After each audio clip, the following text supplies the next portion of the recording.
ಅವಕಾಶವಾಗಿ ಬಂದು ದರ್ಶನವನ್ನು ಪಡೆದುಕೊಂಡು ದಾಸೋಹ ನಿಲಯದಲ್ಲಿ ಪ್ರಸಾದ ವ್ಯವಸ್ಥೆಯನ್ನು ಕಲ್ಪಿಸಲಾಗಿರುತ್ತದೆ.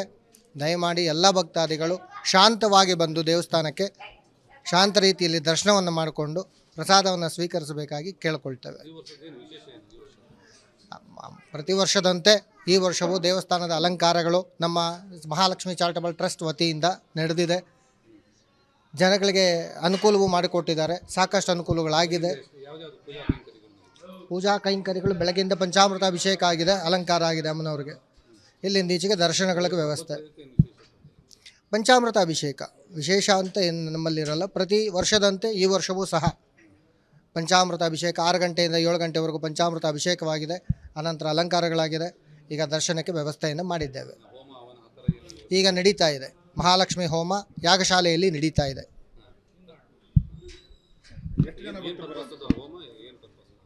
ಮಹಾಲಕ್ಷ್ಮಿ ಹೋಮ ದೇವಸ್ಥಾನಕ್ಕೆ ಜನಗಳ ಅನುಕೂಲಕ್ಕೋಸ್ಕರ.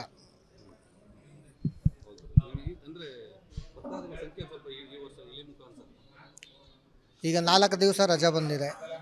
ಹಿಂದಿನ ದಿವಸ ಗುರುವಾರ ರಜಾ, ಗೌರ್ಮೆಂಟ್ ರಜಾ ಬಂದಿದೆ. ಸೊ ಇವತ್ತು ಶುಕ್ರವಾರ, ನಾಳೆ ಶನಿವಾರ ಮಾಮೂಲಿ ಇರುತ್ತೆ. ಭಾನುವಾರ 4 ದಿವಸಕ್ಕೂ ಡಿವೈಡ್ ಆಗಿದ್ದರಿಂದ ಇಳಿಮುಖ ಅಂತ ಅನ್ನಿಸ್ತಿದೆ. ನಮ್ಮ ದೇವಸ್ಥಾನಕ್ಕೆ ಯಾವುದೇ ಕಾರಣಕ್ಕೂ ಯಾವತ್ತೂ ಜನ ಕಮ್ಮಿ ಆಗೋಲ್ಲ, ಬರ್ತಿದ್ದಾರೆ.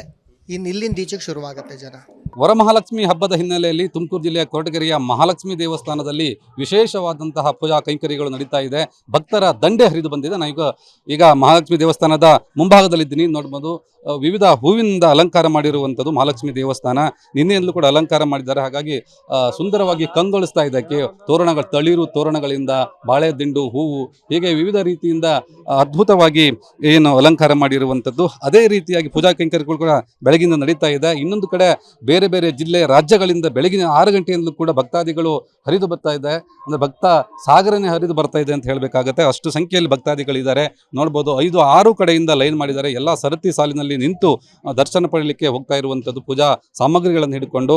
ಅಂದರೆ ಕಳೆದ ವರ್ಷಕ್ಕೆ ಹೋಲಿಸಿಕೊಂಡ್ರೆ ಈ ವರ್ಷವೂ ಕೂಡ ಹೆಚ್ಚಿಗೆ ಸಂಖ್ಯೆಯಲ್ಲಿ ಭಕ್ತಾದಿಗಳು ಬರ್ತಾ ಇದ್ದಾರೆ. ಕಳೆದ ವರ್ಷ ಕೂಡ ಶಕ್ತಿ ಯೋಜನೆ ಇರೋದ್ರಿಂದ ಉಚಿತವಾಗಿ ಏನು 10,000 ಸಂಖ್ಯೆಯಲ್ಲಿ ಭಕ್ತಾದಿಗಳು ಬಂದಿದ್ರು. ಈ ಬಾರಿ ಅದೇ ರೀತಿ ಭಕ್ತಾದಿಗಳು ಬಂದಿದ್ದಾರೆ. ಅದೇ ಸಂಖ್ಯೆಯಲ್ಲಿ ಭಕ್ತಾದಿಗಳಿದ್ದಾರೆ. ಎಲ್ಲ ಕಡೆಯೂ ಕೂಡ ಅಂದರೆ ನಾಲ್ಕು ದಿಕ್ಕಿನಿಂದಲೂ ಕೂಡ ಬೇರೆ ಬೇರೆ ಅಂದರೆ ಮಾರ್ಗದ ಮೂಲಕ ಭಕ್ತಾದಿಗಳನ್ನು ಒಳಗಡೆ ಬಿಡುವಂಥ ಒಂದು ಕೆಲಸ ನಡೀತಾ ಇದೆ. ವಿಶೇಷ ದರ್ಶನಕ್ಕೂ ಕೂಡ ಈ ಕಡೆಯಿಂದ ಹೋಗ್ತಾ ಇದ್ದಾರೆ. ಹಾಗೆ ನನ್ನ ಬಲಭಾಗದಲ್ಲೂ ಕೂಡ ವಿಶೇಷ ದರ್ಶನಕ್ಕೆ ಅವಕಾಶ ಕೊಡಲಾಗಿದೆ. ಸುಮಾರು 1 ಕಿಲೋಮೀಟರ್ನಷ್ಟು ದೂರ ಸರತಿ ಸಾಲಿದೆ. ಹಾಗಾಗಿ ಬೆಳಗ್ಗೆ 6 ಗಂಟೆಯಿಂದ ಕೂಡ ಬಂದು ವಿಶೇಷ ದರ್ಶನವನ್ನು ಕೂಡ ಭಕ್ತಾದಿಗಳು ಪಡಿತಾ ಇದ್ದಾರೆ. ಬನ್ನಿ, ಈಗ ಹಾಗಾದರೆ ಒಳಗಡೆ ಪೂಜಾ ಕೈಂಕರ್ಯಗಳು ನಡೀತಾ ಇದೆ.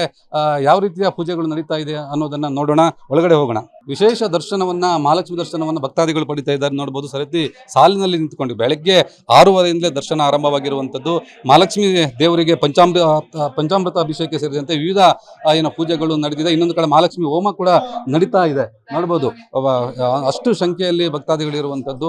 ಈಗ ನಾನು ಇಲ್ಲಿಂದ ಮಹಾಲಕ್ಷ್ಮಿ ದೇವರನ್ನ ತೋರಿಸುವಂತ ಪ್ರಯತ್ನ ಮಾಡ್ತೀನಿ. ನೋಡ್ಬೋದು, ಬೆಳಗಿನಲ್ಲೂ ಕೂಡ ಇದೇ ರೀತಿಯ ಪೂಜಾ ಕೈಂಕರ್ಯಗಳು ನಡೆದಿದೆ. ಪ್ರತಿ ವರ್ಷದಂತೆ ಈ ವರ್ಷವೂ ಕೂಡ ಬೆಳಗಿನ ಜಾವದಿಂದ ಅಂದ್ರೆ ಪ್ರಾತಃ ಕಾಲದಲ್ಲಿ ಬಂದು ದೇವರಿಗೆ ಪೂಜೆ ಮಾಡಿರುವಂಥದ್ದು. ಹಾಗೆ ಭಕ್ತಾದಿಗಳು ಕೂಡ ಇದೇ ಸಂಖ್ಯೆಯಲ್ಲಿ ಬಂದು ಪ್ರಾರ್ಥನೆ ಸಲ್ಲಿಸ್ತಾ ಇದ್ದಾರೆ. ತಮ್ಮ ಸಂಕಲ್ಪಗಳನ್ನ, ವಿವಿಧ ರೀತಿಯ ಸಂಕಲ್ಪಗಳನ್ನು ಕೂಡ ಮಾಡ್ಕೊಳ್ತಾ ಇದ್ದಾರೆ. ವಿಶೇಷವಾಗಿ ಮಹಿಳಾ ಭಕ್ತಾದಿಗಳು ಇಲ್ಲಿ ಹೆಚ್ಚಿಗೆ ಇರುವಂಥದ್ದು. ಮಹಿಳಾ ಭಕ್ತಾದಿಗಳ ಹಬ್ಬ ಆಗಿರೋದ್ರಿಂದ ಮಹಿಳಾ ಭಕ್ತಾದಿಗಳಿದ್ದಾರೆ. ಬನ್ನಿ, ಒಬ್ಬೊಬ್ಬರನ್ನ ಈಗ ನಾವು ಮಾತಾಡ್ಸೋಣ. ಮಹಿಳಾ ಭಕ್ತಾದಿಗಳು ಇದ್ದಾರೆ. ಮೇಡಮ್, ಎಲ್ಲಿಂದ ಬಂದ್ರಿ ನೀವು? ನಾವಿಲ್ಲೇ ತುಮಕೂರಿಂದ. ಮತ್ತೆ ಏನ್ ಹೇಳ್ತೀರಾ ಇವತ್ತು ಹಬ್ಬ ವಿಶೇಷವಾಗಿ? ನಮ್ಗೆ ತುಂಬಾ ಇದು ದೇವ್ರ ಭಕ್ತಿ ಇದೆ, ಅದಕ್ಕೋಸ್ಕರ ಇದರಿಂದ ಬಂದಿದ್ದೀವಿ. ಏನೇನೋ ತಂದಿದ್ರಲ್ಲ, ಏನ್ ಸಂಕಲ್ಪ ಬಳೆ ಒಳ್ಳೇದಾಗ್ಲಿ ಅಂತ ಅಷ್ಟೇ. ಕಳೆದ ವರ್ಷಕ್ಕೆ ಹೋಲಿಸ್ಕೊಂಡ್ರೆ ಈ ವರ್ಷ? ಹೋದ ವರ್ಷದಿಂದ ಈ ವರ್ಷ ಪರವಾಗಿಲ್ಲ. ನಮ್ಗೆ ವರ್ಷನೂ ಬರ್ತೀನಿ ನಾನು. ಬನ್ನಿ, ಮತ್ತೆ ಇನ್ನೊಬ್ರು ಮಹಿಳಾ ಅಮ್ಮ, ಎಲ್ಲಿಂದ ಬಂದ್ರಿ ನೀವು? ಮುದುಗೇರಿ. ಮತ್ತೆ ಏನೇನ್ ಸಂಕಲ್ಪ ಮಾಡ್ಕೊಂಡ್ರಿ? ದೇವ್ರ ಬೇಡ್ಕೊಂಡ್ ಬಂದ್ವಿ. ದೇವ್ರ ಬೇಡ್ಕೊಂಡ್ ಬಂದ್ವಿ. ನೀವು ಎಲ್ಲಿಂದ ಬಂದ್ರಿ ಸರ್? ನಮ್ದು ದೊಡ್ಡಬಳ್ಳಾಪುರ. ಸೊ ಪ್ರತಿ ವರ್ಷ ಬರ್ತೀವಿ. ಪ್ರತಿ ವರ್ಷ ಮಹಾಲಕ್ಷ್ಮಿ ಹಬ್ಬದ ದಿನ ಬರ್ತೀವಿ. ಎಲ್ಲರಿಗೂ ಒಳ್ಳೇದಾಗ್ಲಿ, ದೇಶ ಪೂರ್ತಿ ಚೆನ್ನಾಗಿರ್ಲಿ, ಎಲ್ಲರಿಗೂ ಒಳ್ಳೇದಾಗ್ಲಿ. ಬಂದಿರೋರು ಎಲ್ಲರಿಗೂ, ದರ್ಶನ ಮಾಡೋಕ್ಕಾಗದೇ ಇರೋರಿಗೆಲ್ಲರಿಗೂ ಒಳ್ಳೇದಾಗ್ಲಿ, ಚೆನ್ನಾಗಿರ್ಲಿ ಸರ್. Thank you. ಹೀಗೆ ಮಹಿಳಾ ಭಕ್ತಾದಿಗಳು ಹೆಚ್ಚಿನ ಸಂಖ್ಯೆಯಲ್ಲಿ ಇದ್ದಾರೆ. ಒಟ್ಟಾರೆ ಈ ವರ್ಷದ ಅಂದರೆ ಕಳೆದ ವರ್ಷದಂತೆ ಈ ವರ್ಷವೂ ಕೂಡ ಮಹಿಳಾ ಭಕ್ತಾದಿಗಳ ಸಂಖ್ಯೆಯಲ್ಲಿ ಏನು ಏರಿಕೆ ಕಂಡಿರುವಂಥದ್ದು. ಯಾಕಂದರೆ ಶಕ್ತಿ ಯೋಜನೆ ಇರೋದ್ರಿಂದ, ಉಚಿತ ಬಸ್ ಇರೋದ್ರಿಂದ, ವ್ಯವಸ್ಥೆ ಇರೋದ್ರಿಂದ ಅಂದರೆ ಸಹಸ್ರಾರು ಸಂಖ್ಯೆಯಲ್ಲಿ ಮಹಿಳಾ ಭಕ್ತಾದಿಗಳು ಗೊರವನಹಳ್ಳಿ ಮಹಾಲಕ್ಷ್ಮಿ ದೇವಸ್ಥಾನಕ್ಕೆ ಬರ್ತಾ ಇರುವಂಥದ್ದು. ತುಮಕೂರಿನಿಂದ ಕ್ಯಾಮರಾ ಪರ್ಸನ್ ಕುಮಾರ್ ಹಬ್ಬಂದಿಗಳ ಜೊತೆ ಮಂಜುನಾಥ್ ತಾಳ್ಮಕ್ಕಿ, ಪಬ್ಲಿಕ್ ಟಿವಿ. ನಾಡಿನ ಸಮಸ್ತ ಜನತೆಗೆ ವರಮಹಾಲಕ್ಷ್ಮಿ ಹಬ್ಬದ ಆರ್ಥಿಕ ಶುಭಾಶಯಗಳು. ಈ ಒಂದು ವರಮಹಾಲಕ್ಷ್ಮಿ ಹಬ್ಬದ ವಿಶೇಷ ಏನಂದರೆ, ಈ ಹಬ್ಬದ ದಿವಸ ದೇಶದ ರಾಜ್ಯದ ಎಲ್ಲ ಜಿಲ್ಲೆಗಳಿಂದ ಸಾವಿರಾರು ಸಂಖ್ಯೆಗಳಲ್ಲಿ ಭಕ್ತಾದಿಗಳು ಬರ್ತಾರೆ ಹಬ್ಬದ ದಿವಸ. ಆ ಬರತಕ್ಕಂಥ ಭಕ್ತರಿಗೆ ನಾವು ವಿಶೇಷವಾಗಿ ಅವರಿಗೆ ಒಂದು ದಸರೆಗೆ ದರ್ಶನಕ್ಕೆ ಅವ್ರಿಗೆ ಒಂದು ವ್ಯವಸ್ಥೆ ಮಾಡಿದ್ದೀವಿ. ವಿಶೇಷ ದರ್ಶನಕ್ಕೆ ಒಂದು ಸಪ್ರೇಟ್ ಕ್ಯೂ, ಜನರಲ್ ಒಂದು ಸಪ್ರೇಟ್ ಕ್ಯೂ ಮಾಡಿದ್ದೀವಿ. ಅವರಿಗೆ ಒಂದು ಬರುವಂಥ ಭಕ್ತರಿಗೆ ಏನು ಒಂದು ನಮ್ಮ ಇದರಲ್ಲಿ ಚಾರಿಟಬಲ್ ಟ್ರಸ್ಟ್ ವತಿಯಿಂದ ಅವರಿಗೆ ಒಂದು ನೀರಿನ ವ್ಯವಸ್ಥೆ, ಒಂದು ಪಾರ್ಕಿಂಗ್ ವ್ಯವಸ್ಥೆ ಆಲ್ರೆಡಿ ಎಲ್ಲ ನಾವು ವ್ಯವಸ್ಥಿತವಾಗಿ ನಡೆಸ್ಕೊಟ್ಟಿದ್ದೀವಿ. ಸುಮಾರು ಬೆಳಗ್ಗೆ 6 ಗಂಟೆಗೇ ಇವತ್ತು ಅಭಿಷೇಕ ಶುರುವಾಗಿದೆ. 6ರಿಂದ 7ಕ್ಕೆ ಮಹಾಲಕ್ಷ್ಮಿ ಕೃಪೆಗೆ ಸಾವಿರಾರು ಜನರು ಆಲ್ರೆಡಿ ಪಾತ್ರರಾಗಿ ಒಂದು ಅಭಿಷೇಕದ ಒಂದು ಇದು ನಡೆದಿದೆ. ಈಗ ಒಂದು ವಿಶೇಷ ದರ್ಶನಕ್ಕೆ ಭಕ್ತಾದಿಗಳು ಸಾವಿರ ಸಂಖ್ಯೆಯಲ್ಲಿ ಬರುತ್ತಿದ್ದಾರೆ. ಬರ್ತಕ್ಕಂಥ ಭಕ್ತರಿಗೆ ನಾವು ನೀರಿನ ವ್ಯವಸ್ಥೆ ಮಾಡಿದ್ದೀವಿ ಸರದಿ ಸಾಲುಗಳಲ್ಲಿ. ಮತ್ತು ಅವರಿಗೆ ಒಂದು ತಿಂಡಿ ವ್ಯವಸ್ಥೆ, ಊಟದ ವ್ಯವಸ್ಥೆ ಸಂಜೆ ರಾತ್ರಿ 9 ಗಂಟೆವರೆಗೂ ಇರುತ್ತದೆ. ಬರತಕ್ಕಂಥ ಸಮಸ್ತ ಜನತೆಗೆ ಹಾಗೂ ನಮ್ಮ ಮಾಧ್ಯಮದವರಿಗೆ, ನಮ್ಮ ಟಿ ವಿ ವರ್ಗದವರಿಗೆ ಎಲ್ಲರಿಗೂ ಮಹಾಲಕ್ಷ್ಮಿ ಒಂದು ಆಶೀರ್ವಾದ ಸದಾ ಇರಲಿ.